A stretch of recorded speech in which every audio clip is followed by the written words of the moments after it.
Hello, welcome back my friends. কেমন আছো তোমরা সবাই? আজকে আমরা আমাদের চ্যাপ্টারের ইকোনমিক্সের বেসিক সাপ্লাই অফ মানির পার্ট 2 নিয়ে আলোচনা করব। এর আগে আমরা পার্ট এ বা পার্ট 1 অলরেডি আলোচনা করেছি। ওখানে আমরা অনেক বেসিক কিছু জিনিসগুলো নিয়ে আলোচনা করেছি। M1, M2, M3, M4 এগুলো মাল্টিপ্লায়ার নিয়ে আলোচনা করেছিলাম, এগুলো টার্মস নিয়ে আলোচনা করেছিলাম, এগুলো কী জিনিস। তারপরে আমরা আমাদের ব্যাংক কয় প্রকারের হয়, কোন ব্যাংকের কী কাজ হয় না হয়, এগুলো নিয়েও আমরা একটু আলোচনা করেছিলাম। আজকে আমরা এর পরের পার্টে বিস্তারভাবে এই চ্যাপ্টারটাকে শেষ করব। আজকের আমাদের এই চ্যাপ্টারটা অনেক বেশি ইম্পর্টেন্ট, অনেক বেশি গুরুত্বপূর্ণ হতে চলেছে। তো বিনা কোনো দেরি করে চলো আজকে আমাদের চ্যাপ্টারটা স্টার্ট করি। Let's start.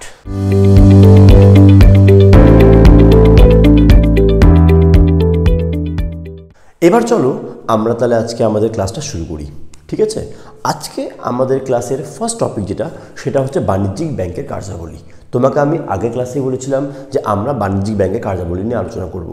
সবার প্রথমে আজকে আমরা আমাদের ক্লাসটা শুরু করি বাণিজ্যিক ব্যাংকের কার্যাবলী নিয়ে। এবার আমাদের বইতে বাণিজ্যিক ব্যাংকের 7 থেকে 8টার মতো কাজ দেওয়া আছে। আমি এই সমস্ত কাজের একটা হেডিং এখানে তোমাকে লিখে দিয়েছি।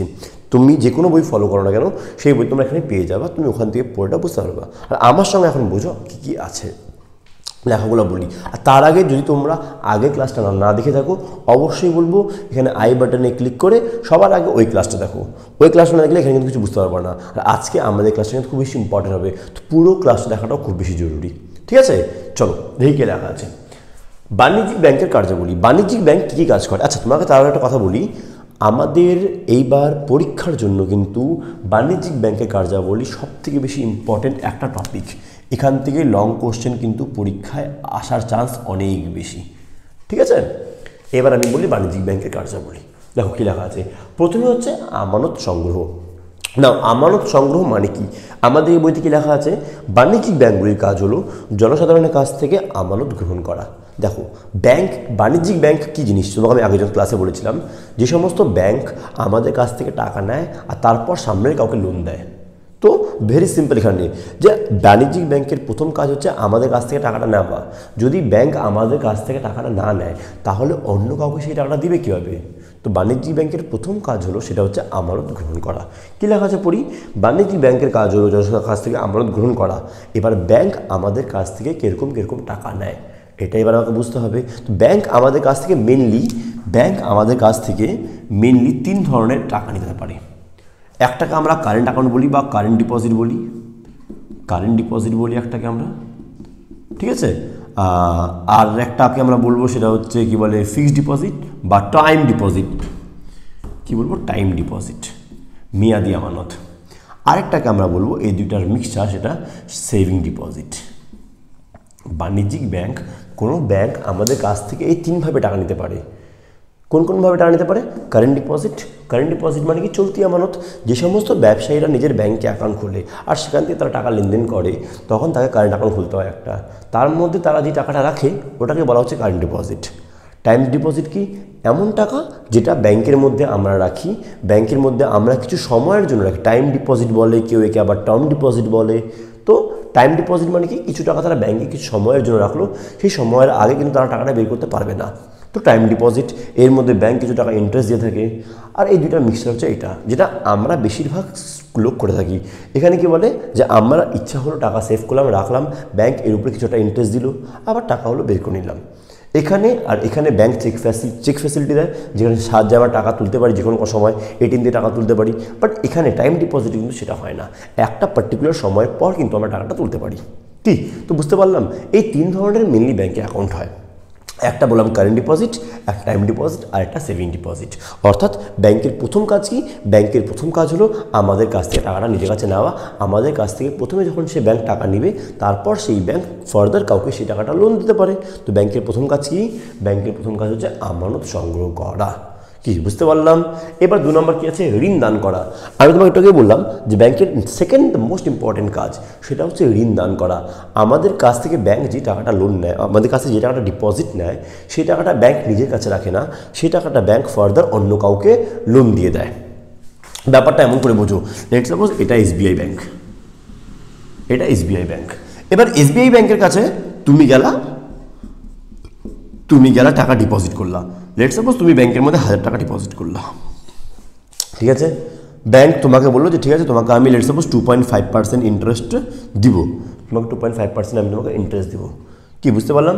তো তুমি ব্যাংকে টাকা ডিপোজিট করলা, এই 1000 টাকা এখন ব্যাংকের কাছে চলে আসলো। এবার এই 1000 টাকা নিয়ে ব্যাংক কী করবে? ব্যাংক এবার অন্য কাউকে অন্য কোনো একজনকে ব্যাংক লেটস সাপোজ এখান থেকে 800 টাকা অন্য কাউকে একজনকে লোন দিয়ে দিবে। আর ব্যাংক কী করলো? ব্যাংক যখন অন্য কাউকে লোন দিল, এর পরিবর্তে ব্যাংক বললো তোমাকে আমাকে 8% লেটস সাপোজ 8% তোমাকে আমাকে ইন্টারেস্ট দিতে হবে।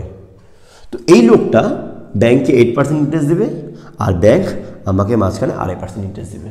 তো মাঝখানে যে 5.5%-এর মতো একটা কিছুটা বেরোলো, এটা হলো ব্যাংকের প্রফিট। এখান থেকে ব্যাংকের খরচাপাতি বাদ দাও, 0.5% খরচা হয়ে গেলো, স্যালারি হতে পারে, বিল্ডিং রেন্ট, হাবিজাবি খরচা বাদ দাও, ইলেকট্রিসিটি বাদ দাও, তাহলে বাকি টাকা ব্যাংকের প্রফিট। ব্যাংক কিন্তু এইভাবে করে কাজ করে। ব্যাংকের সবথেকে ইম্পর্টেন্ট কাজ আমাদের কাছ থেকে টাকাটা নেওয়া, আবার সেই টাকাটা ফার্দার কাউকে লোন দিয়ে দেওয়া। কি বুঝতে পারলেন কি পারলাম না? তো ঋণ দান করা, দেখো বইতে কি লেখা আছে বলি, বাণিজ্যিক ব্যাংকের আরেকটা কাজ হলো ঋণ দান করা। ব্যাংক যে অর্থ আমানত হিসেবে সংগ্রহ করে সেই অর্থ কোনো কাজে না লাগিয়ে ব্যাংক তার সিন্ধুকে রেখে দেয় না। ব্যাংক তার সিন্ধুকে বাক্সের মধ্যে কিন্তু রেখে দেয় না। আমানতকারীরা যদি হঠাৎ টাকা তুলতে আসে তাহলে আমানতকারীর প্রয়োজন মেটাতে হবে, সেই প্রয়োজন মেটানোর জন্য ব্যাংক তার আমানতের একটা অংশ নগদ হিসেবে রেখে দেয়। দেখো আমি যখন 1000 টাকা ব্যাংকে জমা দিলাম, ব্যাংক কিন্তু পুরোপুরি 1000 টাকা আবার কিন্তু লোন দেয়নি, তাহলে তো আবার আমি টাকা চাইতে আসবো, আমাকে টাকা দিবে কীভাবে? এই জন্য এর পার্টিকুলার একটা অংশ ব্যাংক নিজের কাছে রাখে। এই 1000 টাকার মধ্যে ব্যাংক নিজের কাছে 200 টাকা রাখলো, আর 800 টাকা কিন্তু ব্যাংক কী করলো? লোন প্রোভাইড করে দিল অন্য কাউকে। 200 টাকা নিজের কাছে রাখলো, কারণ যখন তখন আমি টাকা চাইতে আসতে পারি, তো তখন আমাকে টাকাটা দিতে পারবে এরকমভাবে। এবার হ্যাঁ, সেই প্রয়োজন মেটানোর জন্য ব্যাংক তার আমাদের একটা অংশ নগদ হিসেবে রেখে দেয়, বাকি টাকা ঋণ আকারে জনসাধারণ এবং অন্যান্য প্রতিষ্ঠানকে দিয়ে দেয়। আশা করি তোমাকে আমি বুঝতে পারলাম কী হচ্ছে জিনিসটা। ব্যাংক নিজের কাছে কিছু একটা পার্সেন্টেজ অ্যামাউন্ট রেখে বাকি টাকাটা লোন দিয়ে দেয়। এবার তোমার মনে প্রশ্ন উঠবে, স্যার আমি তো যাবো আমার 1000 টাকা চাইতে, ব্যাংক তো 200 টাকা রাখছে, তাহলে আমার টাকাটা কীভাবে আমাকে দিবে? ব্যাংকের এক্সপিরিয়েন্সে বলে যে সমস্ত লোক কিন্তু একবারে টাকা চাইতে আসে না।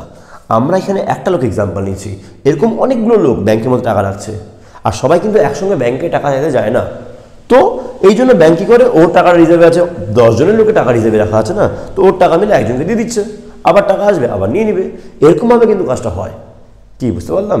যদি একটা হাইপোথেটিক্যাল সিচুয়েশন ধরে নিই যে যেখানে আমাদের ব্যাংক যেখানে আমাদের ব্যাংক সবাই টাকা একবার চাইতে চলে আসছে, ওই সময় কিন্তু ব্যাংক দেউলিয়া হয়ে যাবে। এটা একদম সিচুয়েশন, হাইপোথেটিক্যাল সিচুয়েশন, যে সবাই চাইতে যাবে না একবারে, বাট যদি যায় তখন কিন্তু ব্যাংক দেউলিয়া হয়ে যাবে। ওই জিনিসটা হয় না বেসিক্যালি। কি বুঝতে পারলাম? এবার চলো আমাদের নেক্সট টপিক, সেটা হচ্ছে থার্ড কাজ, গ্রাহকদের প্রতিনিধি হিসেবে কাজ করা। ব্যাংকের আরেকটা থার্ড ইম্পর্টেন্ট কাজ। ব্যাংকে দেখো কাজ কতগুলো আছে, 7টা কাজ আমি এখানে লিখে দিলাম, তুমি এই 7টা কাজকে ভালো মতো করে পড়বা কিন্তু। হ্যাঁ দেখো থার্ড কাজ কি বলে, গ্রাহকদের প্রতিনিধি হিসেবে কাজ করা। এটা কি মানে, ব্যাংক কিছু কিছু কাজ করে গ্রাহকদের প্রতিনিধি হিসেবে। গ্রাহক মানে আমরা কাস্টমার, আমরা ব্যাংকে আমাদের টাকা রাখি, আমাদের হয়ে ব্যাংক কিছু কিছু কাজ করে। স্যার কী কাজ করে আমাদের হয়ে ব্যাংক? আমাদের হয়ে যেমন কি, লেট সাপোজ আমাকে কাউকে টাকা দিতে হবে, আমাকে আমার কলেজে বা আমাকে কোনো একটা হসপিটালে টাকা দিতে হবে, বাট এখন লাগবে না, দিতে হবে কয়েক মাস পর। তো আমি কী করলাম, এখন ব্যাংক ড্রাফট কেটে দিলাম। ব্যাংক ড্রাফট মানে কি? ব্যাংক ড্রাফট মানে আমি ব্যাংকে বললাম যে আমি অমুকগুলোকে টাকা দিতে চাই, আপনি ওর নামের একটা ব্যাংক ড্রাফট বানিয়ে দেন, একটা চেক বানিয়ে দেন, যেটা আমি ওনাকে দিব, যখন খুশি হয় তখন টাকাটা তুলতে পারে। বা হতে পারে ব্যাংক আমাদের ট্রাস্টি হয়ে কাজ করতে পারে। নাও ট্রাস্টি কী জিনিস? ট্রাস্টি বলা হচ্ছে, লেট সাপোজ একটা লোক, একটা ব্যাপারটা মুছে দেখো, বুঝাই তোমাকে আমি, ব্যাংকে আগে কাজ করে আমাদের হয়ে, মুছে আমি দেখো। এবার দেখো কি বলি আমি তোমাকে, এবার লেট সাপোজ একটা লোক, ঠিক আছে, এই লোকটার কাছে 10 লাখ টাকা আছে, লোকটার কোনো ফ্যামিলি কেউ নেই, বাচ্চা বউ কেউ নেই, হ্যাঁ মা বাবা কেউ নেই, এই লোকটাই সারা জীবন কাজ করছে, কামাই করে 10 লাখ টাকা আর্ন করছে। এবার এই লোকটা চায় যে আমি মরে যাওয়ার পর এই 10 লাখ টাকা কোনো একটা সোসাইটিতে, কোনো একটা সোশ্যাল ওয়েলফেয়ারে জমা হয়ে যাক। ঠিক আছে, এ কি চাইলো যে আমার টাকাটা কোনো একটা সোশ্যাল ওয়েলফেয়ারে জমা হয়ে যাক। এবার এ কী করলো, পাশের বাড়ির ব্যক্তি, এ যে কী বলে প্রতিবেশী আছে, তাকে বললো যে ভাই আমি মারা গেলে আমার 10 লাখ টাকা দিয়ে দিস। বাট এখানে কি সত্যি প্রতিবেশী দিয়ে দিবে? যদি ভালো হয় তো দিয়ে দিবে, যদি ভালো না হয় তো টাকাটা নিয়ে নেবে, মরে যাওয়ার পর কে দিতে গেছে, তাই না? কিন্তু এখানে ব্যাংক, এই লোকটা গেল ব্যাংকের কাছে, কোথায় গেল? এই লোকটা গেল ব্যাংকের কাছে, SBI ব্যাংকের কাছে। এসবিআই ব্যাংকে বললো যে স্যার আপনি আমার টাকাটা রাখুন, আপনি আমার টাকাটা আপনার ব্যাংকে রাখুন, আমি মারা গেলে আপনি এই টাকাটা কাকে দিয়ে দেবেন? সোশ্যাল ওয়েলফেয়ার দিয়ে দেবেন। তো এখানে এই লোকটা ব্যাংকের উপর ট্রাস্ট করতে পারে, একে বলে ট্রাস্টি। ট্রাস্ট থেকে আসে ট্রাস্টি, কি তাই না? তো এখানে ব্যাংক ট্রাস্টি হিসেবেও কাজ করে যে ঠিক আছে, আপনার মরে যাওয়ার পর বা আপনার কিছু হয়ে যাওয়ার পর আপনার যা উইল আছে, আপনার ইচ্ছা অনুসারে আপনার সম্পত্তি, টাকা যা যা আছে সেটা আমরা কাউকে দিয়ে দিব। কি বুঝতে পারলাম কি পারলাম না? তো এরকমভাবে কিন্তু ব্যাংক আমাদের ট্রাস্টি হিসেবেও কাজ করে, মানে গ্রাহকদের প্রতিনিধি হিসেবে কাজ করে। আরও অনেকগুলো কাজ করে থাকে। আমরা অটোপে যদি অন করে দিই, ব্যাংক আমাদের হয়ে পেমেন্ট করে দেয়, ব্যাংক আমাদের হয়ে টাকা কালেক্ট করে নেয়, এরকম নানান কাজ করে থাকে ব্যাংক। বইতে কি লেখা আছে পড়ি, ব্যাংক কিছু কিছু কাজ করে তাদের গ্রাহকদের প্রতিনিধি হিসেবে। কি কাজ করে? এই কাজগুলি করে দেওয়ার জন্য ব্যাংক তার গ্রাহকদের কাছ থেকে কমিশন পায়। আচ্ছা, এগুলো যে কাজ করবে ব্যাংক তার জন্য কিন্তু গ্রাহকদের কাছ থেকে কমিশন পায়। যদি আমার কোনো কাজ ব্যাংক করে দিবে, অবশ্যই ব্যাংক আমাদেরকে লকারের সুবিধা দেয়, তুমি ওখানে তোমার ডকুমেন্টস, তারপরে সোনা, জুয়েলারি, এগুলো জিনিস তুমি রাখতে পারো। ব্যাংক আমাদের অনেক কাজ করে, তার পরিবর্তে ব্যাংক কিন্তু আমাদের কাছ থেকে কিছু কিছু কমিশন চার্জ করে। বুঝতে পারলাম? এভাবে ব্যাংক কিন্তু কাজ করতে পারে। আরও কি লেখা আছে? ফোর্থ পয়েন্ট, আন্তর্জাতিক বাণিজ্যের ক্ষেত্রে কাজ করে। এবার আন্তর্জাতিক বাণিজ্যের ক্ষেত্রে কীভাবে কাজ করে? লেট সাপোজ আমাকে যাইতে হলো আমেরিকা বা দুবাই, আমি গেলাম, যেখানে গিয়ে আমি কোনো শপিং করব, মার্কেটিং করব, ঘুরতে যাব, ট্যুরিজম, আমি ঘুরতে গেছি, ট্যুরিস্ট হয়ে আমি ঘুরতে গেলাম, ওখানে আমার কোনো জিনিস পছন্দ আসলো বা কোনো রেস্টুরেন্টে আমি খেতে বসলাম, তো আমি যখন বিল পেমেন্ট করবো, আমি যখন টাকা দিব, স্বাভাবিক কথা ওখানে আমাদের ইন্ডিয়ান কারেন্সি চলবে না, তো ওখানে আমাকে ওখানকার কারেন্সিতে টাকা দিতে হবে। ওই কারেন্সি আমার কাছে আসবে কোথা থেকে? তো আমি একটা ব্যাংকে গেলাম, ওই ব্যাংকে গিয়ে বললাম যে আপনি প্লিজ আমাকে আপনার আমি যে দেশে গেলাম ওই দেশের কারেন্সি আপনি আমাকে দিন, আর এর পরিবর্তে যা ভ্যালু দাঁড়াচ্ছে আমাদের ইন্ডিয়ান কারেন্সিতে সেই টাকাটা আমি আপনাকে দিচ্ছি। কি বুঝতে পারলাম কি পারলাম না? আমি গেলাম আমেরিকাতে গিয়ে বললাম যে ঠিক আছে, আমি 1 লাখ টাকা আপনাকে দিচ্ছি, আপনি 1 লাখ টাকা আমাকে ডলার দিয়ে দেন। সেই ডলার নিয়ে আমি গেলাম আমেরিকা ঘুরতে, ওখানে যারা খরচা হবে ডলার পেমেন্ট করবো। তো এরকম ব্যাংক বৈদেশিক আন্তর্জাতিক ব্যবসার মধ্যে কিন্তু কাজ করে থাকে। কি বুঝতে পারলাম না? এটা কোন ব্যাংক আছে এটা তোমরা আমাকে কিন্তু কমেন্ট সেকশনে জানাবে, আমি আগের দিন বলেছিলাম ক্লাসের মধ্যে। ঠিক আছে? আচ্ছা, তো আন্তর্জাতিক বাণিজ্যের ক্ষেত্রেও কিন্তু ব্যাংক আমাদের কাজ করে থাকে। কি লেখা আছে? বাণিজ্যিক ব্যাংকের মাধ্যমে বৈদেশিক মুদ্রা ক্রয় বিক্রয় হয়। বৈদেশিক বাণিজ্যে ব্যবহৃত দলিল পত্রাদি যেমন বৈদেশিক হুন্ডি, দ্রব্য চালানের রসিদ, বিমাপত্র ইত্যাদি বাণিজ্যিক ব্যাংক বহন করে, ইত্যাদি কাজ ব্যাংক করে থাকে। এবার 5 নম্বর কি লেখা আছে? চেকের মাধ্যমে লেনদেন। খুব ইজি আছে। ব্যাংক আমাদের আরেকটা সুবিধা করে দিয়েছে কি, যখন আমাদের টাকা দরকার আছে, আমি যে বারবার এতগুলো টাকা নিয়ে ঘুরবো এমন কোনো দরকার নাই, একটা চেক বই নিয়ে ঘুরবো, যাকে যখন পেমেন্ট করার আমি চেক দিয়ে দেবো, ব্যাংক ওখান থেকে টাকাটা দিয়ে দেবো। কি ব্যাংক আমাদের হয়ে চেকের মাধ্যমে লেনদেন করার সুবিধাটা করে দিয়েছে। কি বুঝতে পারলেন কি পারলাম না? কি লেখা আছে? ব্যাংকগুলি তাদের গ্রাহকদের চেকের মাধ্যমে তাদের গচ্ছিত টাকা তোলার এবং চেকের মাধ্যমে লেনদেন করার সুবিধা দিয়ে থাকে। ব্যাংক আমাদের কি সুবিধা দিয়েছে? চেকের মাধ্যমে লেনদেন করার সুবিধা দিয়েছে। কেমন সুবিধা? এর ফলে দেশে নগদ অর্থের চাহিদা অনেক বেশি কমে যায়। সব জায়গায় টাকা নিয়ে যেতে হবে না, সব জায়গায় টাকা ক্যারি করতে হবে না। যেখানে আমাকে টাকা তুলতে হবে বা যেখানে আমাকে কাউকে টাকা পেমেন্ট করতে হবে, ওখানে আমরা খুব ইজিলি চেকের মাধ্যমে একে অপরকে পেমেন্ট করতে পারি বা লেনদেন করতে পারি। তো এমনি করে ব্যাংক আমাদেরকে চেকের মাধ্যমে লেনদেন করার একটা সুবিধা দিয়ে থাকে। কি বুঝতে পারলাম কি পারলাম না? কি বলছি, চেকের মাধ্যমে কিভাবে লেনদেন করা হবে, ব্যাংক কীভাবে সাহায্য করে থাকে, এখানে এটাও ব্যাংকের একটা কাজের মধ্যে পড়ছে। আর ঠিক আছে, সঞ্চয়, বিনিয়োগ ও মূলধন গঠনে কাজ করে। এটার মানে কি লেখা দেখো বলি, ব্যাংক দেশের সঞ্চয়কারীদের অর্থ গচ্ছিত রাখায় এবং সেই অর্থ বিনিয়োগকারীদের হাতে তুলে দিয়ে মূলধন গঠনে সাহায্য করে। অর্থাৎ আমরা যারা টাকা সেভিং করি, টাকা রাখি, কয় টাকা ব্যাংকে জমা রাখি, সেই টাকাটা ব্যাংক কী করে? অন্য কাউকে লোন দিয়ে দেয়। সেই লোন দিয়ে সে কোনো ব্যবসা তৈরি করে, মূলধন ক্যাপিটাল স্ট্রাকচার তৈরি হয়ে দেশ উন্নত হয়। তাই বলা হচ্ছে ব্যাংক সঞ্চয়কারীদের অর্থ নিজের কাছে রেখে সেই টাকাটা বিনিয়োগকারীদের হাতে তুলে যায়, যাতে করে ব্যবসা উন্নত হতে পারে, দেশ গ্রো করতে পারে। আশা করি বুঝতে পারলাম কি বললাম। দেখো কী লেখা আছে, সঞ্চয় এবং বিনিয়োগ এই দুটি কাজ সাধারণত দুটো পৃথক শ্রেণীর লোক করে থাকে। সঞ্চয় করে কোনো একটা শ্রেণী, বিনিয়োগ করে কোনো অন্য একটা শ্রেণী। ব্যাংক এমন একটি প্রতিষ্ঠান যার মাধ্যমে এই দুটি শ্রেণীর লোকদের মধ্যে যোগসূত্র স্থাপিত হয়। এই দুটি শ্রেণীর লোকদের মধ্যে যোগসূত্র স্থাপিত হয়। আমি টাকা সেভিং করতে চাই, আমি ব্যবসা করব না, আমি কাজ করব, কোনো স্যালারি এমপ্লয়ি হয়ে জব করছি, আমি কিছু টাকা ব্যাংকে সেভ করলাম, ওই টাকা ব্যাংক অন্য কাউকে আবার দিল, যে ওই টাকাটাকে নিয়ে কী করবে, ব্যবসা করবে, টাকাটাকে ইউটিলাইজ করবে, ভালো মতো করে টাকাটাকে কাজে লাগাবে। যারা সঞ্চয় করে তাদের সঞ্চয় ব্যাংকে জমা রাখে, আবার যারা বিনিয়োগ করতে চায় তারা বিনিয়োগের জন্য অর্থ ব্যাংকগুলি থেকে নিয়ে নেয়। এইভাবে সঞ্চয়কারী আর বিনিয়োগকারীদের মধ্যে যোগসূত্র হিসাব ব্যাংক কাজ করে। আর ব্যাংক সঞ্চয়ের প্রেরণা জাগায় এবং ক্ষুদ্র সঞ্চয়গুলিকে একত্রিত করে তাদের বিনিয়োগের ব্যবস্থা করে তোলে। আশা করি বুঝতে পারলাম কি লেখা আছে এখানে পয়েন্টটা কি ইজি হচ্ছে সঞ্চয় বিনিয়োগ ও মূলধন গঠনে কাজ করাটা ব্যাংকের সবথেকে ইম্পর্টেন্ট পয়েন্ট ইজি হলো চালিয়ে এইবার চলে আসে আমাদের লাস্ট পয়েন্ট সেটা হচ্ছে উন্নয়নমূলক কাজ ব্যাংক আমাদের দেশে উন্নয়নমূলক কাজ করে থাকে কারণ এটা দরকার যদি আমাদের দেশে উন্নয়নমূলক কাজ ব্যাংক না করবে তার কী করে তাই না আমাদের প্রধানমন্ত্রী কোনো নতুন যোজনা নিয়ে আসছে বা কোনো নতুন স্কিম আসছে সেটাকে ইমপ্লিমেন্ট করার কাজও কিন্তু ব্যাংক করে দেখি কী লেখা আছে বলে উন্নয়নশীল দেশগুলিতে যেমন আমাদের দেশ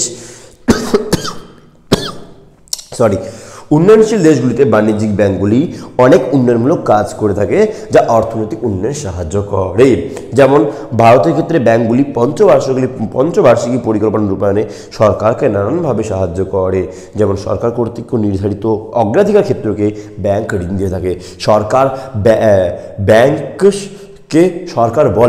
ব্যাংকে সরকার বলে তুমি যাও গ্রামে গ্রামে যাও যেখানে কোনো ব্যাংক নাই যেখানে কোনো রাস্তা নাই তুমি সেখানে যাও তুমি সেখানে গিয়ে ব্যাংক খোলো একটা তোমার ব্রাঞ্চ খোলো যাতে করে ওখানকার সাধারণ লোকগুলো কিন্তু হেল্প পেতে পারে বা টাকা সেভ করতে পারে দেশ উন্নত হতে পারে বুঝতে পারলাম কি পারলাম না ব্যাংক ব্যবস্থাটাকে ভালো করার দায়িত্ব সরকার নিয়ে রাখছে আর সরকার যদি উন্নয়নমূলক কোনো কাজ করে তার জন্য ব্যাংকরা সবার আগে এগিয়ে আসে আর তারপর সেটাকে ইমপ্লিমেন্ট করার কাজ করে এরকমভাবে ব্যাংক অনেকগুলো কাজ কিন্তু করে থাকে অনেকগুলো কাজ কি বুঝতে পারলাম তুমি যেই বই ফলো করছো না কেন আমি অ্যাকচুয়ালি এটা নোটসও বানাইছি কিছু অন্য বই দিয়ে আছে তো যে বই তোমরা ফলো করছো না কেন তোমরা অবশ্যই বলবো তুমি ভালো মতো করে পড়ো দেখো কোথায় কি বুঝছো না কি সমস্যা হচ্ছে আমাকে তোমার টেলিগ্রাম গ্রুপ দেওয়া আছে লিঙ্ক তুমি ওখানে যাও আমাকে জানাও কোন কোন জায়গায় তোমাদের কী কী সমস্যা হচ্ছে কি বুঝতে পারলাম কি না এবার আমরা চলে যাবো আমাদের নেক্সট টপিক যেটা সবথেকে বেশি ইন্টারেস্টিং আমার ফেভারিট চ্যাপ্টারটা তো ওখানে আমরা চলে যাব আচ্ছা তার আগে তোমাকে আমি বলি তোমাদের সবার রেজাল্ট কেমন হলো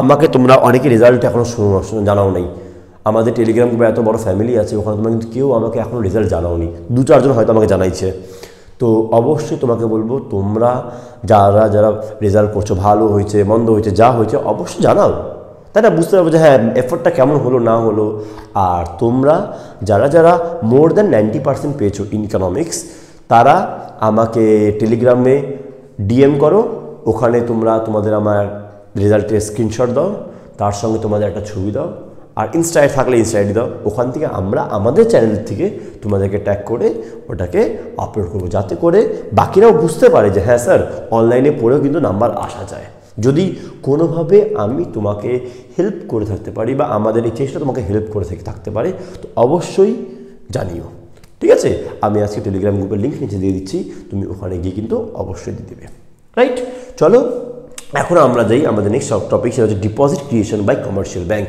ব্যাংক কীভাবে টাকা সৃষ্টি করে সেটাকে নিয়ে দেখো আচ্ছা এবার চলো আমরা শুরু করি আমাদের এখনকার টপিক সেটা হচ্ছে deposit creation by the commercial bank কী লেখা আছে দেখো আমি এখানে লিখলাম deposit creation by commercial bank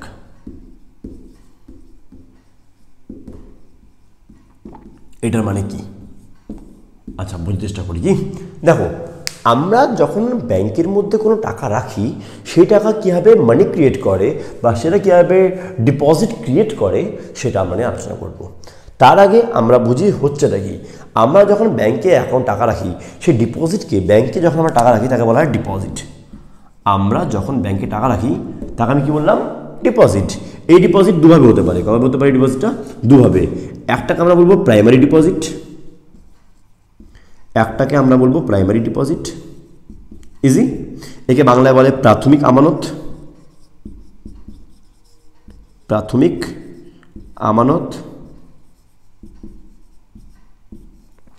আরেকটাকে আমরা বলবো সেকেন্ডারি বা ডিরাইভড সেকেন্ডারি বা ডিরাইভ DERIVED ডিরাইভ ডিপোজিট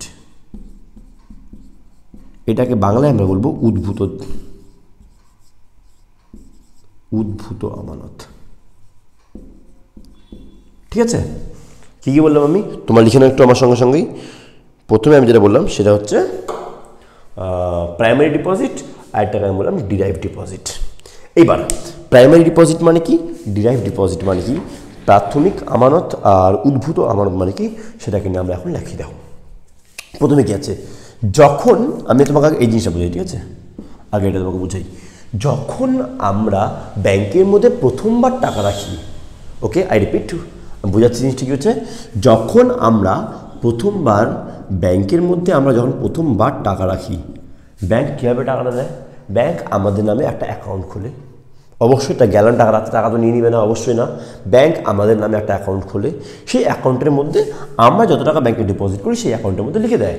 ওকে, আমাদের একটা পাসবই দেওয়া হয়, আমাদের একটা এটিএম কার্ড দেওয়া হয়, আমাদের মোবাইল অ্যাপ চলে আসছে এখন, যার মধ্যে আমার অ্যাকাউন্টে কত টাকা ঢুকছে, কত টাকা আসছে, কত টাকা গেছে, সেগুলো সব লেখা হয়। তো ব্যাংক কী করলো? আমার নামে একটা অ্যাকাউন্ট খুললো, সেই অ্যাকাউন্টের মধ্যে আমার কত টাকা ব্যাংকে জমা পড়ছে সেটাকে প্রাইমারি ডিপোজিট বলবো। এটাতে ব্যাংক যে লেনদেনটা করে সেটাকে বলা হয় ইনঅ্যাক্টিভ ট্রানজ্যাকশন। কী বলা হয় সেটাকে আমরা বলবো? Inactive transaction. অর্থাৎ আমার ইচ্ছা হলো যে না, আমি টাকাটা বাড়িতে কেন রাখবো, আমি এই টাকাটা ব্যাংকে রেখে দিই। কেন? কারণ বাড়িতে থাকবে টাকাটা ভ্যালু পাবো না, ব্যাংকে রাখলে কিছু ইন্টারেস্ট পাবো।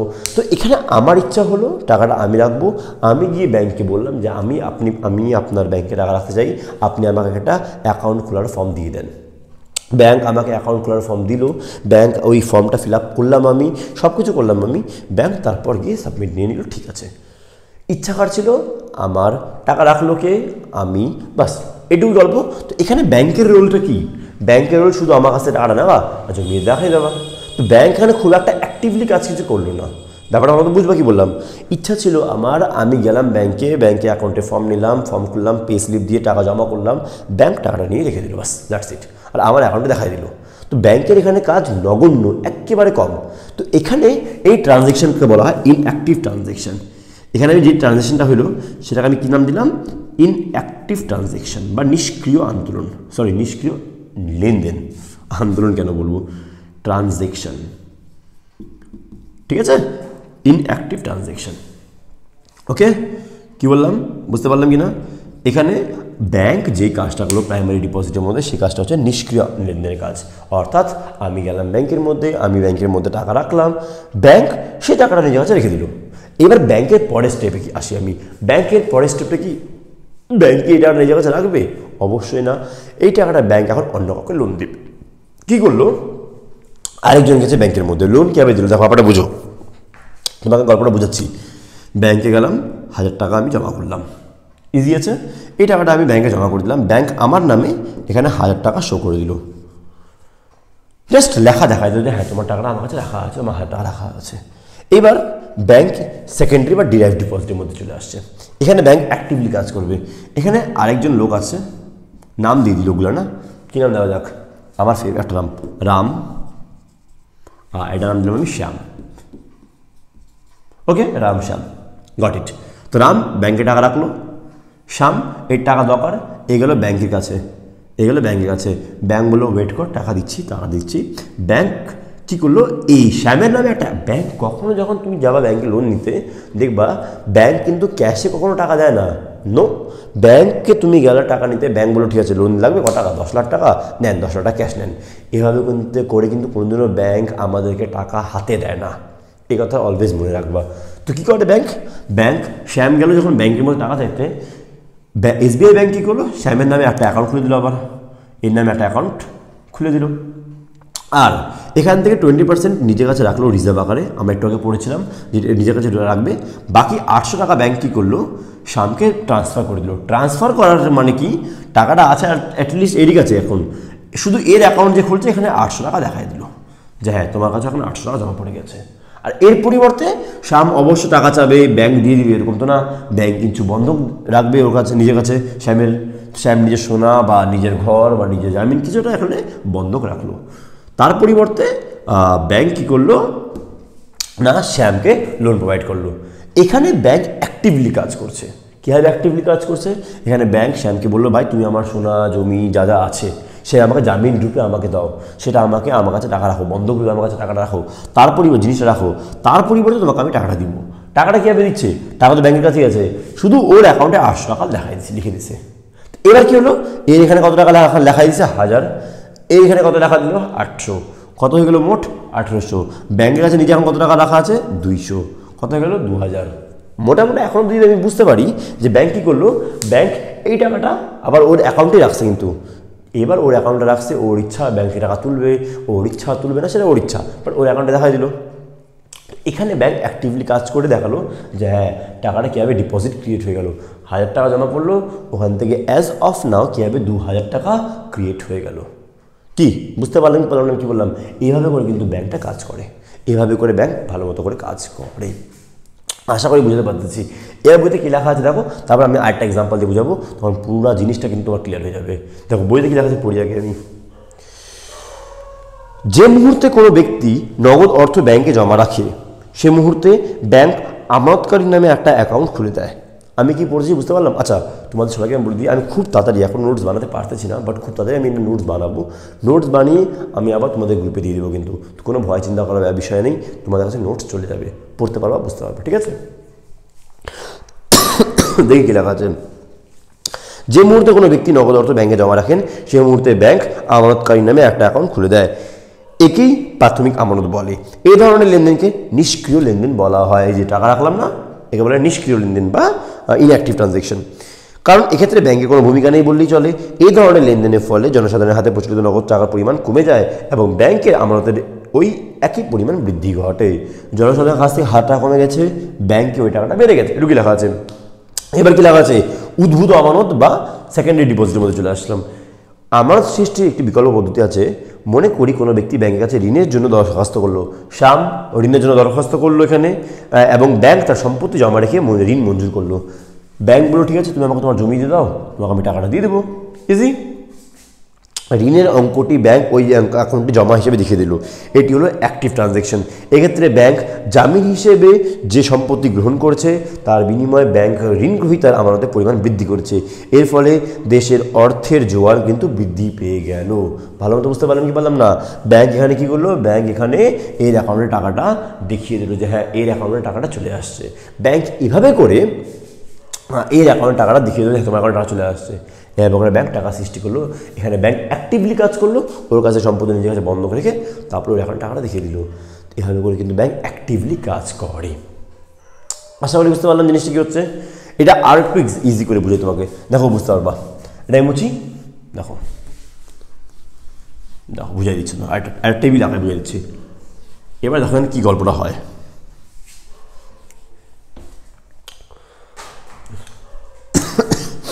দেখো লেটস সাপোজ আমি একটা টেবিল বানাই এখানে, ঠিক আছে?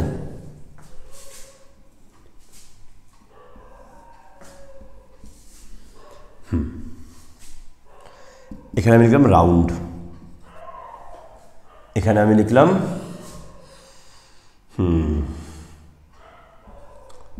ডিপোজিট, এখানে আমি লিখলাম রিজার্ভ। রাউন্ড ফার্স্ট রাউন্ড কি হলো? লেট সাপোজ একজন ব্যক্তি ব্যাংকে প্রথমবার ব্যাংকে 1000 টাকা রাখলো। ক টাকা রাখলো ব্যাংকে প্রথমবার? 1000 টাকা রাখলো। এটা প্রথম ডিপোজিট, ইনিশিয়াল ডিপোজিট। ব্যাংক কী করলো? এর 20% অ্যামাউন্ট, আচ্ছা আমরা ধরে নিচ্ছি ব্যাংক প্রতিবার 20% অ্যামাউন্ট নিজের কাছে রিজার্ভ রাখবে, ঠিক আছে? আচ্ছা তো ফার্স্ট রাউন্ডে একজন প্রথমবার কোনো একটা ব্যক্তি 1000 রুপিস ব্যাংকে ডিপোজিট করলো। ব্যাংক এই টাকাটা কী করলো? এখন কোনো একজন ব্যক্তিকে 20% রিজার্ভ রেখে পুরোপুরি 800 টাকা লোন দিয়ে দিল। ক টাকা লোন দিল? আচ্ছা আমি আরেকটু বানাই দিই জিনিসটা।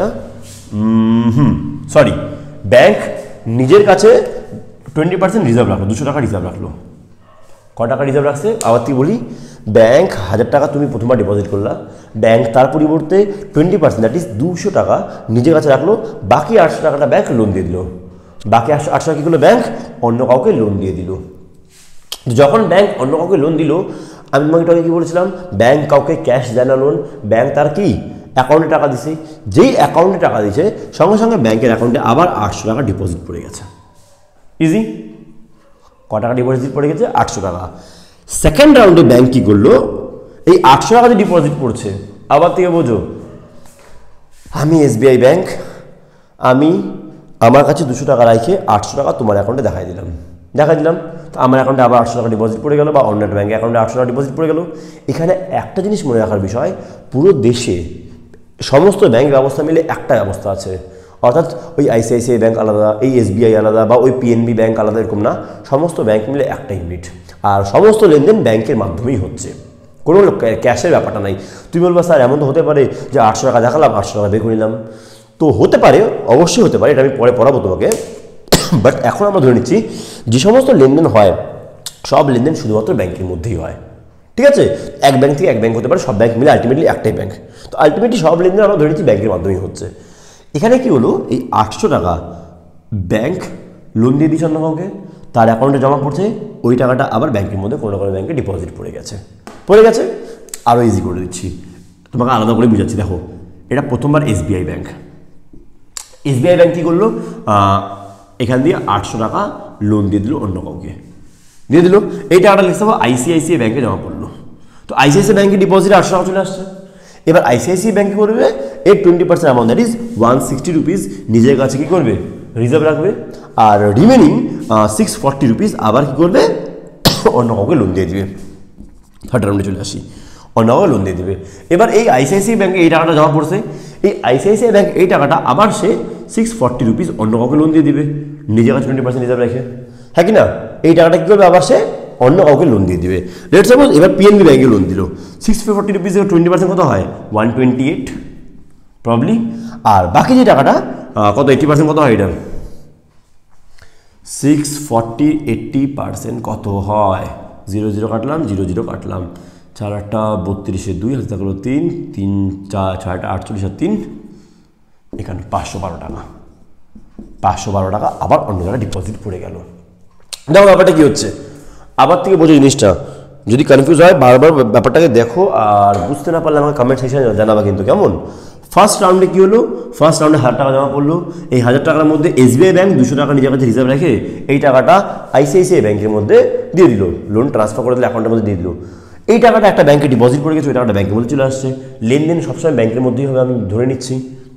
800 টাকা ব্যাংকের মধ্যে চলে আসছে। এই 800 টাকাটা ব্যাংকগুলো আবার 20% নিজের কাছে রিজার্ভ রেখে আবার ওই টাকাটা আবার ডিপোজিট করে দিল, অন্য কাউকে লোন দিয়ে দিল। এই টাকাটা আবার সেম 20% রিজার্ভ রাখা হলো, আবার সেমভাবে এই টাকাটা আবার লোন দিয়ে দেওয়া হলো। এরকমভাবে এইটা চলতে থাকবে, কন্টিনিউ চলতে থাকবে। লাইফ লং চলবে কি স্যার? না, লাইফ লং চলবে না, দেখো কমতেছে না, কোনো এক সময় কমতে থাকবে, কমতে তুমি যখন এভাবে করবা 20% দিবা, আবার এখানে দিবা, আবার দিবা, এমনি করতে গেলে কতগুলো রাউন্ড এখানে হয়ে যাবে। যখন শূন্য হয়ে যাবে এই জায়গাটায়, তখন তুমি এটাকে যোগ করবা, যোগ করে তুমি দেখবা ডিপোজিট টোটাল 5000 টাকা হয়ে গেছে, ঠিক আছে? এটা যোগে কত যাবে, 5000 রুপিস হয়ে যাবে। তোমাকে যদি পরীক্ষায় বলে deposit creation by commercial bank করতে, তুমি এই টেবিলটা আঁকাতে পারবা? আঁকায় যা যা বললাম সেগুলোকে তুমি তোমার ভাষায় লিখবা সুন্দর মতো করে, তোমাকে পুরো যোগ করে দেখাতে হবে না, এই 2-3টা যোগ দেখায় তারপরে 5000 করে দেবো, তাহলে বুঝতে পারবে স্যার, ঠিক আছে? আর এখানে এই রিজার্ভকে যোগ করে তোমার এখানে 1000 রুপিস হয়ে যাবে। অর্থাৎ প্রথমবার ব্যাংকে জমা পড়লো 1000 টাকা, এই 1000 টাকা থেকে ব্যাংক 5000 টাকার ডিপোজিট ক্রিয়েট করতে পারলো। কি বুঝতে পারলাম কি পারলাম না? যত টাকা ব্যাংকে জমা পড়ছে, ব্যাংক তার 5 গুণ টাকা, 5 টাইমস টাকাটা কিন্তু ব্যাংক ডিপোজিট ক্রিয়েট করলো। এটা আমরা এখানে বুঝতে পারলাম। খুবই ইম্পর্টেন্ট কনসেপ্ট, কিন্তু ভালো মতো করে বুঝে নাও, ইজি আছে এইভাবে। আর রিজার্ভ কত টাকা হয়ে গেল, 1000 টাকা রিজার্ভ হয়ে গেল কিন্তু ব্যাংকের কাছে। এরকমভাবে ব্যাংক টাকা ক্রিয়েট করে থাকে বা মানি ক্রিয়েট করে থাকে। যদি টাকা কীভাবে ক্রিয়েট করে ব্যাংক, তার জন্য আমরা এই টেবিলটাকে ইউজ করতে পারবো। ইজি আছে, প্রথমভাবে এভাবে, তারপরে করে। এবার তুমি বলবা স্যার তোমার কী হবে, তুমি করে দেখছিলে এটাকে 5000 টাকা? হ্যাঁ, করেও দেখছিলাম, বা এটা তোমাকে আমি স্ট্রিক্ট বলে দিচ্ছি, ব্যাংক যে টাকাটা নিজের কাছে রাখে, দ্যাট ইজ 20%। রাখতে তো হবে, স্বাভাবিক কথা। এটা কেন রাখতে হবে? যদি কোনো কারণে ব্যাংক নিজের কাছে 1 টাকা না রাখে, হাইপোথেটিক্যাল সিচুয়েশন ধরে নিচ্ছি, যদি না রাখে, তাহলে তো এটা কোনোদিনও শেষই হবে না, লাইফ টাইম চলবে, আনলিমিটেড, ইনফিনিটি। বাট রাখতে লাগে। আরবিআই একদম পুরো বলে দিয়েছে যে তোমাকে নিজের কাছে একটা কিছু অ্যামাউন্ট রাখতে হবে। যত কম এটা রাখবে, লেটস সাপোজ 20% রাখছে, ওর যারা 10% রাখতো, অত বেশি মাল্টিপ্লাই হবে। কী হবে? সূত্র তোমাকে বলে দিচ্ছি, 1/LRR। LRR হচ্ছে রিজার্ভ রেশিওটা, লিকুইডিটি রিজার্ভ রেশিও। তো 1/20%, দ্যাট ইজ 1/0.2 কাটাকাটি করে আসবে 5 টাইমস।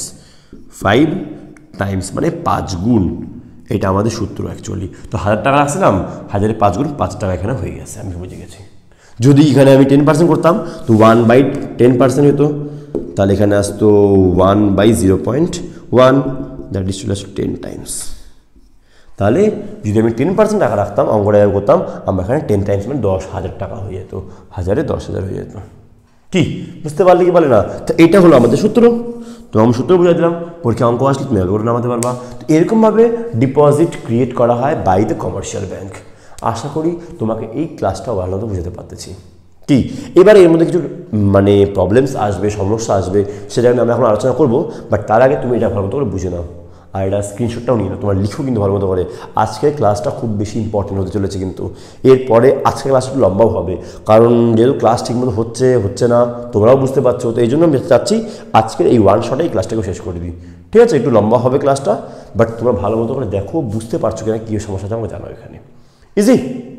এইবার চলো আমরা যাই আমাদের নেক্সট টপিক, সেটা হচ্ছে কি বলে বাণিজ্যিক ব্যাংক ব্যবস্থায় টাকা সৃষ্টি করলামই আমরা, তাই না রে? আর কি সমস্যা? সীমাবদ্ধ। এর সমস্যা কি আছে?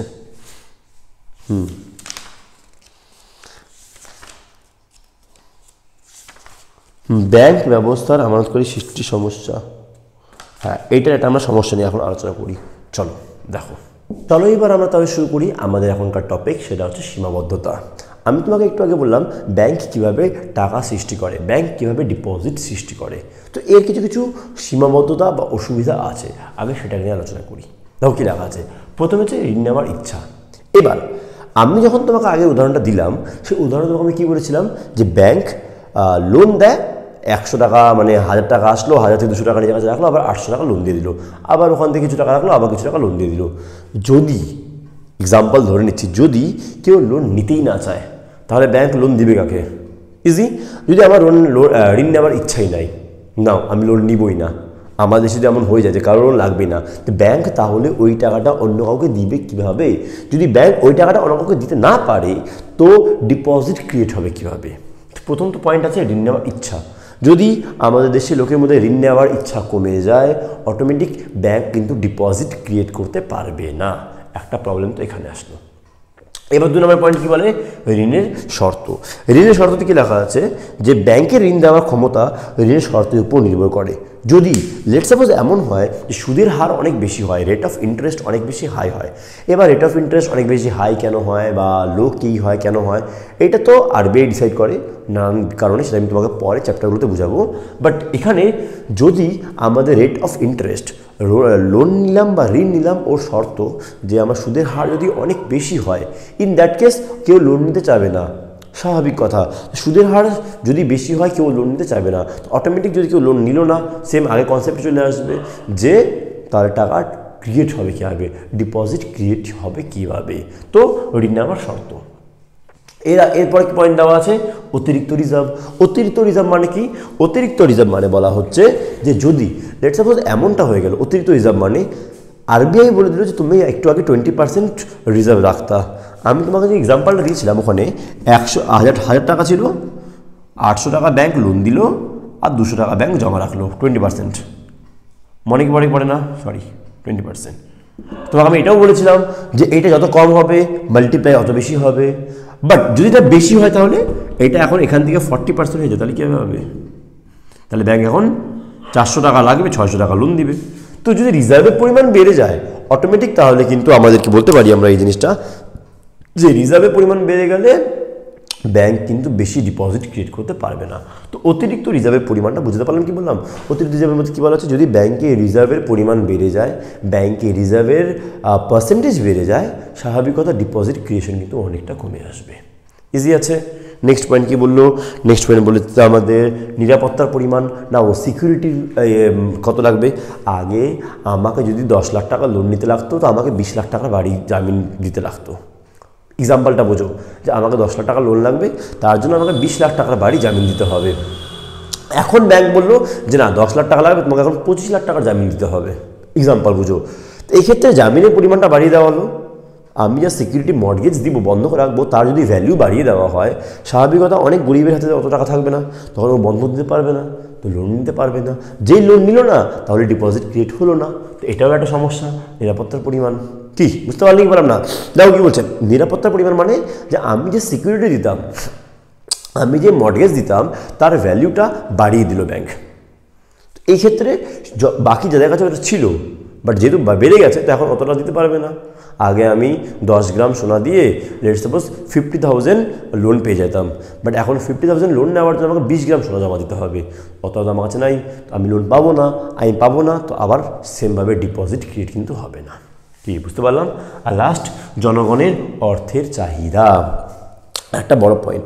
আমরা যখন শুরুতে বললাম, তোমাকে কী বললাম, যে সমস্ত ট্রানজ্যাকশনগুলো হয় সেই সমস্ত ট্রানজ্যাকশন একটা ব্যাংকের মধ্যেই হয়, টাকা আসবেও ব্যাংকে, টাকা যাবেও ব্যাংক থেকে, অনলাইন পুরো জিনিসটাই হবে, ক্যাশে কেউ টাকাটা নেবে না। বাট এখন আমরা ধরে নিচ্ছি যদি লোক টাকাটা ব্যাংক থেকে বের করা শুরু করে দেয়, ক্যাশ রাখা শুরু করে দেয়, যে না গেল এটিএমে টাকাটা বের করে নিল, লোন পেয়েছি, লোনটা হাতে নিয়ে নিচ্ছে, ক্যাশে নিয়ে নিচ্ছে, এই ক্ষেত্রেও তাহলে ব্যাংকের কাছে টাকাটা ফেরত গেল না। ব্যাংকের কাছে যদি টাকাটা ফেরত না যায়, ব্যাংক তাহলে নেক্সট আবার ওই টাকাটা ক্রিয়েট করবে কীভাবে, ডিপোজিট ক্রিয়েট করবে কীভাবে? ব্যাপারটা বুঝতে পারছি কি বলো নাই? যখন ব্যাংকের হাতে টাকা থাকে তখনই ব্যাংকটা আবার কাউকে লোন দিয়ে দেয়, বাট যেহেতু ব্যাংকের হাতে এখন টাকাটা আসেনি, ওই টাকাটা জনগণ নিজের হাতে নিয়ে নিয়েছে, ব্যাংক থেকে তুলে নিয়েছে, ক্যাশ করে নিয়েছে নগদে, তখন ওই টাকাটা ব্যাংকে না থাকার কারণ ব্যাংক কিন্তু আবার ডিপোজিট ক্রিয়েট করতে পারবে না। তো এমন কিছু কিছু সমস্যা আমরা বুঝতে পারলাম যার জন্য ব্যাংক ডিপোজিট ক্রিয়েট করতে পারে না বা সমস্যা হয়। ইজি। এরপরে যে পয়েন্টটা এখানে লেখা আছে সেটা হচ্ছে আমানত, আমার লিখে রাখছি, আমানত সৃষ্টির নির্ধারক। মেন 3টা বিষয়ের উপরে আমানত সৃষ্টি নির্ভর করে, মেন 3টা বিষয়ের উপরে আমানত সৃষ্টি নির্ভর করে। সেটা কি কি? প্রথমে হচ্ছে মোট রিজার্ভের পরিমাণ। আচ্ছা, রিজার্ভের পরিমাণ মানে কি? রিজার্ভের পরিমাণ মানে হচ্ছে যে ব্যাংকের কাছে যদি রিজার্ভের চেয়ে বেশি টাকা জমা পড়ে, যত বেশি টাকা জমা পড়বে ব্যাংক অত বেশি লোন দিতে পারবে। ইজি। ব্যাংকে যদি অনেক টাকা জমা পড়ে তাহলে ব্যাংক অনেক বেশি টাকা লোন দিতে পারবে, তাহলে ব্যাংক অনেক বেশি ডিপোজিট ক্রিয়েট করতে পারবে। ফার্স্ট পয়েন্ট তো এটাই, যদি ব্যাংকে টাকা জমা না পড়ে তো ব্যাংক ডিপোজিট ক্রিয়েট করবে কীভাবে? সেকেন্ড পয়েন্ট, নগদ জমার অনুপাত, ক্যাশ রিজার্ভ রেশিও। যে রেশিও তোমাকে আমি এটাকে বলছিলাম এলআরআর সিআরআর যেটা হয়, অর্থাৎ এটা কিন্তু অ্যাকচুয়ালি ব্যাংকের নিজের কাছে রাখতেই হয়। ক্যাশ রিজার্ভ রেশিওটা, ওই যে 20% রিজার্ভ বলছিলাম, ওটা কিন্তু ব্যাংকে নিজের কাছে রাখতেই হয়, ওটা আরবিআই ফিক্স করে দেয়। যদি ওটা বাড়ায় দেয় ব্যাংক, আরবিআই, তাহলে কিন্তু স্বাভাবিক কথা ব্যাংক কিন্তু আবার ডিপোজিটকে বেশি করতে পারবে না। যদি ওরা কমায় দেয় ব্যাংক অনেক বেশি ডিপোজিট করতে পারবে, এটাও একটা নির্ধারণকারী বিষয়। আর কি আছে? দেশের ব্যাংক ব্যবস্থার প্রসার। এইবার যদি দেশের মধ্যে এমন হলো যে ব্যাংক ব্যবস্থা খুব ভালো, অর্থাৎ এখন দেখো না, আমাদের কোভিড-19 আসার পর বা কোভিড হওয়ার পর আমরা অনলাইন ট্রানজ্যাকশন অনেক বেশি করেছি ইজিলি, তো এবার অনলাইন ট্রানজ্যাকশনের মধ্যে টাকা দরকারই পড়ে না। তো এইরকমভাবে যদি ব্যাংক ব্যবস্থা অনেক বেশি ভালো হয়, যেখানে নগদ লাগবেই না, তো ওখানে কিন্তু ব্যাংক অনেক বেশি টাকা ডিপোজিট ক্রিয়েট করতে পারবে, কারণ ব্যাংক থেকে কেউ টাকা তুলতেছে না, যে সমস্যাটা এখানে বলেছিলাম যখন হওয়ার চাহিদা।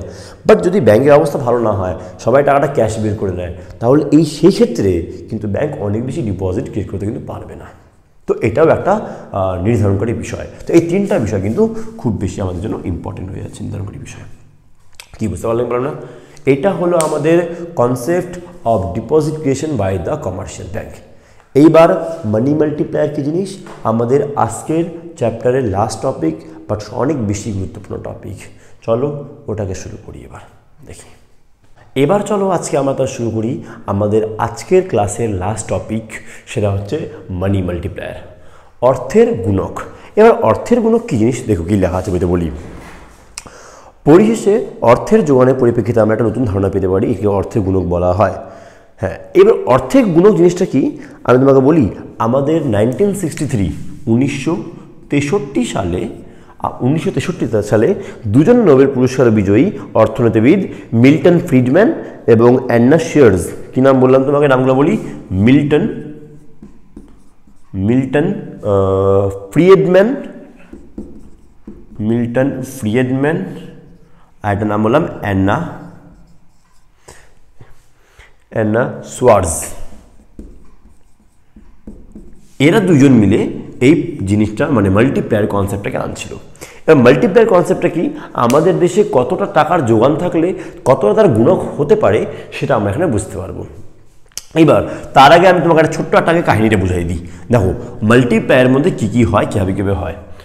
মানি সাপ্লাই, এখানে অবশ্যই আমরা পড়বো যে মানি সাপ্লাই কি। মানি সাপ্লাই আমরা আগের ক্লাসে বুঝছিলাম। এখানে আমরা বুঝি সবার আগে, দেখো দেশের মধ্যে টাকাটা আছে, টাকার যোগান কারা কারা দেয়? টাকার যোগান মেনলি আমাদের দেশে দুজন দেয়, একটাকে দেয় আরবিআই, আরেকটাকে দেয় আমাদের দেশে টাকার যোগান তুমি বলতে পারো government of India sir. Easy. আমাদের দেশে কে কে টাকার যোগান দেয়? আরবিআই দেয় আর গভর্নমেন্ট অফ ইন্ডিয়া দেয়। ভারত সরকার আমাদের দেশে টাকা যোগান দেয়, আরবিআই দেয়। আরবিআই কি দেয়? আরবিআই আমাদের দেশে নোট ইস্যু করে। কি করে? নোটস ইস্যু করে। আর গভর্নমেন্ট অফ ইন্ডিয়া আমাদের দেশে কয়েন ইস্যু করে। কয়েন হতে পারে বা 1 টাকা নোট। এবার যেহেতু কয়েন খুব বেশি চলে, মানে খুব বেশি বড় ট্রানজ্যাকশন চলে না, কয়েন্স খুব সামান্য জায়গার দখল করা আছে, বেশিরভাগটা দখলটা কিন্তু আরবিআই এর নোটসগুলো করে আছে। তো এই দুটো মিলে আমাদের দেশে টাকার যোগান দেওয়া আছে। টাকার যোগান আমাদের দেশে কারা দেয়? এই দুজন মিলে দেয়। তো এই দুজন মিলে কিন্তু আমাদের দেশে টাকার যোগানটা অ্যাকচুয়ালি দিয়ে থাকে। এবার যখন আরবিআই আর গভর্নমেন্ট অফ ইন্ডিয়া মিলে যেই টাকাটা যোগান দিচ্ছে তাকেই আমরা বলি হাই পাওয়ার মানি। কি বলতে তাকে আমরা? হাই POWERED পাওয়ার মানি। স্যার হাই পাওয়ার মানে কি? হাই পাওয়ার উচ্চ ক্ষমতা সম্পন্ন অর্থ। এর মানে কি? আমাদের দেশের আরবিআই বা গভর্নমেন্ট অফ ইন্ডিয়া এরা দুজন মিলে একসঙ্গে মিলে মোট যত টাকার মার্কেটে টাকার যোগান দেয়, টাকার সাপ্লাই করে, তাকে আমরা হাই পাওয়ার মানি বুঝতে পারলাম।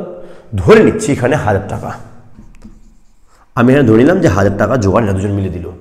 ওকে, 900 টাকার নোট এ দিল আর 100 টাকা কয়েন এ দিল। এমনি করে মোট 1000 টাকা এরা দুজন মিলে আমাদের যোগান করলো। তো এই 1000 টাকা আমরা কি বলবো? হাই পাওয়ার মানি বলবো। কি বুঝতে পারলেন কি পারলাম না? হাই পাওয়ার মানি কি জিনিস? এইবার আসবো, এই 1000 টাকার যোগানটা দিল, এই টাকাটা কার হাতে আছে? এই টাকাটা কার হাতে আছে স্যার? এই টাকাটা আমাদের আছে, কিছু টাকা আমাদের পাবলিকদের, জনসাধারণের হাতে আছে, কিছু টাকা আমাদের পাবলিক বা জনসাধারণের হাতে আছে, আর কিছু টাকা ব্যাংকের কাছে অ্যাজ এ রিজার্ভ ফর্ম রাখা আছে। যেই টাকাটা ব্যাংক কাউকে দিতে পারবে না, অ্যাজ এ রিজার্ভ ফর্ম। ঠিক আছে, ভালো মতো বুঝো। ব্যাংক এই 1000 টাকা যেই সাপ্লাইটা তোমাকে কি বলে সরকার দিল বা আরবিআই দিল, এই টাকাটা কিন্তু পাবলিকের কাছে আর ব্যাংকের কাছে টাকাটা রাখা আছে। ব্যাংকের কাছে কোন টাকাটা? তোমাকে যখন একটু আমি ডিপোজিট মাল্টিপ্লায়ার পড়েছিলাম, ওখানে বললাম 200 টাকা ব্যাংক জমা রাখছে নিজের কাছে, সেভাবেই তো এখানেও পাবলিকের কাছে কিছু টাকা আছে আর ব্যাংকের কাছেও কিছু টাকা আছে। ইজি আছে। এবার পাবলিক কাছে যে টাকাটা আছে, আমরা ধরে নিচ্ছি 1000 টাকার মধ্যে লেটস সাপোজ পাবলিক কাছে আছে 800 টাকা আর ব্যাংকের হাতে আছে 200 টাকা। কি বুঝতে পারলাম? এটাকে বলা হচ্ছে রিজার্ভ, আর এটা হচ্ছে পাবলিকের হাতে যে টাকাটা, সেই টাকাটা। তো এমনি করে আমরা বুঝতে পারলাম যে এই টাকাগুলো গল্প আছে। এবার এখানেও কি হয়? একে আবার দুভাগে ভাগ করা যায় অ্যাকচুয়ালি। একটাকে বলা হয় রিকোয়ার্ড রিজার্ভ, যেটাকে রাখতেই হবে, যেটাকে আমাদের আরবিআই বলে দিয়েছে তোমাকে এইটুকু টাকা রাখতেই হবে, রিকোয়ার্ড রিজার্ভ। আরেকটাকে বলা হয় এক্সেস রিজার্ভ। কি বলা হয়? Excess reserve. বুঝো ব্যাপারটা। এবার যেমন 200 টাকা এখন ব্যাংকের কাছে রিজার্ভে রাখা আছে। এইবার এই 200 টাকার মধ্যে লেটস সাপোজ আরবিআই বলছে তোমাকে মিনিমাম টু মিনিমাম 150 রুপিস নিজের কাছে রিজার্ভ রাখতেই হবে। 1000 টাকার মধ্যে 150 রুপিস তোমার কাছে নিজের কাছে মিনিমাম টু মিনিমাম তোমার কাছে কি বলে টাকাটা হাতে রাখতেই হবে। তো 150 রুপিস নিজের কাছে রাখলো, আর ব্যাংক নিজের ইচ্ছায় 50 টাকা আরও বেশি রিজার্ভ রাখলো, আর বাকি টাকা তো পাবলিক কাছে দিয়ে দিচ্ছিল, কোনো ব্যাপার না। তো এরকমভাবে এক্সেস রিজার্ভ আর রিকোয়ার্ড রিজার্ভ কনসেপ্ট বুঝতে পারলাম। এটা পুরোপুরি আমাদের কনসেপ্ট, যেখানে আমরা মানি সাপ্লাই কনসেপ্টটা বুঝতে পারলাম। মানি সাপ্লাই যে স্যার জিনিসটা কি? আরবিআই আর গভর্নমেন্ট অফ ইন্ডিয়া মিলে 1000 টাকা দিল, এটাকে বলা হয় হাই পাওয়ার মানি। এটাকে আমরা কি বলবো? High power money concept. ঠিক আছে, এই হাই পাওয়ার মানিটা, এই 1000 টাকাটা দুভাগে ভাগ হয়ে গেল। একটা পাবলিক আছে যে টাকাটা আছে সেটা হচ্ছে এইটা, আর ব্যাংক আছে যেটা সেটা হচ্ছে এইটা। কি বুঝতে পারলেন কি না? পাবলিকের কাছে যে টাকাটা আছে তাকেই আমরা বলি আবার C for currency, C for currency. আর ব্যাংকের কাছে যে টাকাটা আছে তাকে আমরা বলবো আর ফর রিজার্ভ। ইজি আছে, বুঝতে পারলেন কি পারলাম না? এমনি করে কিন্তু আমরা কাজগুলো করবো। এইবার চলে আসি আমি মানি মাল্টিপ্লায়ের সূত্রতে। মানি মাল্টিপ্লাই কীভাবে হয় দেখো, আমি তোমাকে মানি মাল্টিপ্লায়ের সূত্রটা এবার তোমাকে লেখাই দিই, তোমরা এটা ভালোভাবে লিখে নাও। দেখো মানি মাল্টিপ্লায়ার সূত্র, মানি মাল্টিপ্লায়ার সূত্র কি আছে লিখি। মানি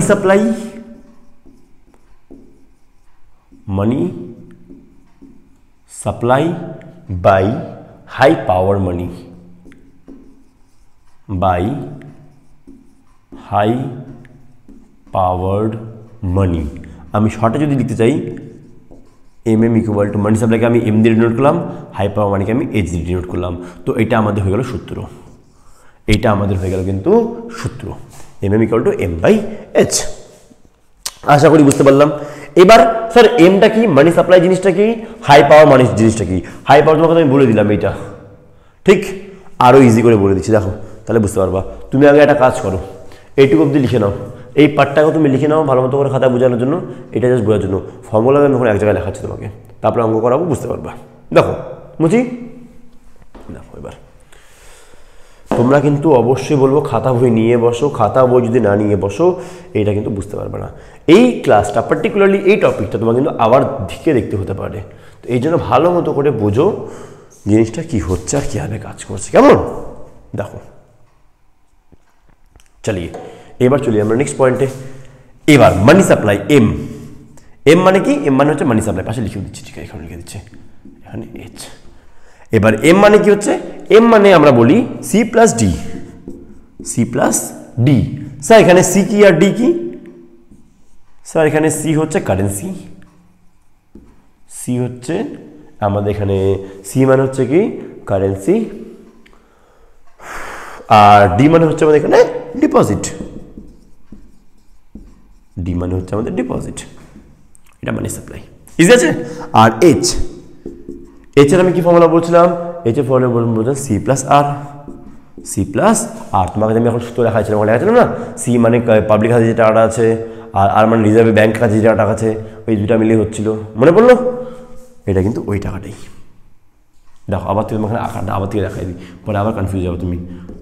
এটা আরবিআই, এটা গভর্নমেন্ট অফ ইন্ডিয়া, আরবিআই কাছে আছে নোট, গভর্নমেন্ট অফ ইন্ডিয়ার কাছে আছে কয়েন, মনে পড়লো? এই টাকা মিলে হয় আমাদের 1000 টাকা, এটাকে বললাম এইচ মানে হাই পাওয়ার মানি।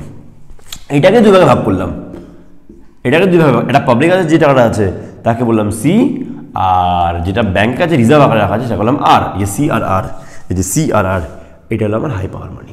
দেখো এই ফর্মুলাটা, এই ফর্মুলাটা আর এই ফর্মুলাটা বুঝতে পারছো কি বলো নাই? আপাতত আগে এটুকু বলো স্যার যে এখানে কি সমস্যা হচ্ছে তোমার। এম, এম মানে মানি সাপ্লাই, এম লিখে দিলাম এখানে আমি। এইচ মানে আমার হাই পাওয়ার মানি, হাই পাওয়ার মানি তোমাকে এখানে বুঝে দিয়েছিলাম কোন জিনিসটা হয়, এই 1000 টাকা হাই পাওয়ার মানিতে আসছিল। এই ফর্মুলা তোমাকে সি প্লাস আর দেখাচ্ছিলাম, সি মানে পাবলিক আছে যে টাকাটা আছে, আর মানে ব্যাংকে যে রিজার্ভটা রাখা আছে ওটা টাকা, সি প্লাস আর, এখানে সি প্লাস ডি ডিপোজিটে, ডিপোজিট মানে যতগুলো টাকা ব্যাংকের ডিপোজিট আছে, ঠিক আছে। অ্যাকচুয়ালি যত টাকা কারেন্সি ডিপোজিট হিসেবে ব্যাংক মানে পাবলিক আছে পড়ে আছে, সেই টাকাটা কিন্তু দেখালো, এই জিনিসটা দেখানো হলো। এছাড়া তোমাকে আমি আর 2-3টা ফর্মুলা লেখাই, তারপর তোমাকে আমি অঙ্কতে নিয়ে যাবো, ঠিক আছে? তাহলে তোমরা বুঝতে পারবে জিনিসটা কী হচ্ছে। দেখো এইবার আমি তোমাকে যেই ফর্মুলাটা লেখাবো, দেখো এবার আমি লিখবো currency to deposit ratio. Sir কী লিখবো আমরা? Currency to deposit ratio C upon D, এটা আমি বলে দিচ্ছি কারেন্ট, আচ্ছা পাশে লিখিও এখানে, এক মিনিট, হ্যাঁ,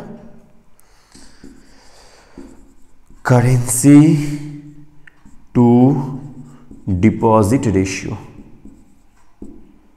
এটাকে আমরা সি আপন ডি বলেও লিখতে পারি। এটার ফর্মুলা হচ্ছে সি বাই ডি, এটা ফর্মুলা হচ্ছে C by D, okay, C by D. আরেকটা ফর্মুলা যদি তোমাকে দেখাবো সেটা হচ্ছে required reserve to deposit ratio, required reserve to deposit ratio, এই ফর্মুলা হচ্ছে আর আর বা আর বাই ডি, ওকে। তো দেখো কি বলি, আমি লজিকটা তোমাকে বোঝাচ্ছি। দেখো এখানে কি হচ্ছে, আমি এই পার্টটাকে, এই যে 1 নং সমীকরণে এই 1 নাম্বারটাকে আর এই 2 নাম্বারটাকে আমি পাশে লিখে বোঝাচ্ছি, তুমি আরো ভালো বুঝতে পারবা। 1 নাম্বারে কি লেখা আছে আমার এখানে, M equal to C plus D, M equal to C plus D. আমি একেও ডি দিয়ে ডিভাইড করলাম, একেও ডি দিয়ে ডিভাইড করলাম, এটা করলে কি চলে সময় এক চলে আসলো, নাই সি বাই ডি, এই যে সি বাই ডি আমি এখানে লিখলাম, ওই জিনিসটা লিখলাম এখানে আমি। সেমভাবে আমি যখন এখন এবার এটাকে ডিভাইড করি, এটাকে আমি সি বাই ডি বললাম, এটা আর বাই ডি, এই যে আর বাই ডি হচ্ছে আমার যে required reserve to ratio, required reserve deposit ratio, R by D. ইজি হচ্ছে কি হচ্ছে না, ব্যাপারটা বুঝতে পারলাম। এই মোটামুটি 4টা ফর্মুলা দিয়ে আমরা মানি মাল্টিপ্লাই বের করবো। কীভাবে বের করবো স্যার, এবার দেখি। তুমি একটা কাজ করো, সবার আগে এই ফর্মুলাগুলো লিখে নাও, কীভাবে করে মানি মাল্টিপ্লাই কাজ করে তোমাকে তারপর আমি সেটা বোঝাচ্ছি। মানি সাপ্লাই লিখলাম, হাই পাওয়ার মানি লিখলাম, এম বাই এইচ, এটা আমার ফর্মুলা আমি লিখে দিলাম তোমাকে এখানে, এম মানে কি, এইচ মানে কি, আর এই দুটো ফর্মুলা লিখে দিলাম। এই জিনিসটা আমাদের খুব একটা কাজে লাগবে না, তুমি এটাকে না লিখলেও চলবে, ইজি আছে। আর তার সঙ্গে তুমি এই ছকটাকে ভালো মতো বুঝে নিবা, তাহলে হয়ে যাবে। দেখো এটুকু লেখা হলো। এইবার চলো আমরা একটা কোশ্চেন করি আর কোশ্চেন সলভটা বুঝি। লেটস সাপোজ দেখো আমি এখানে একটা কোশ্চেন লিখলাম, এটা মুছে দিই। দেখো এবার আমাদের একটা কোশ্চেন আমি এখানে তোমাকে লিখলাম। কোশ্চেনটা ভালো মতো করে বুঝো। কোশ্চেনে লেখা আছে মানি সাপ্লাই আমাদের সি প্লাস ডি, যেখানে আমার সি ইকুয়াল টু দেওয়া আছে আমার কোশ্চেনে 200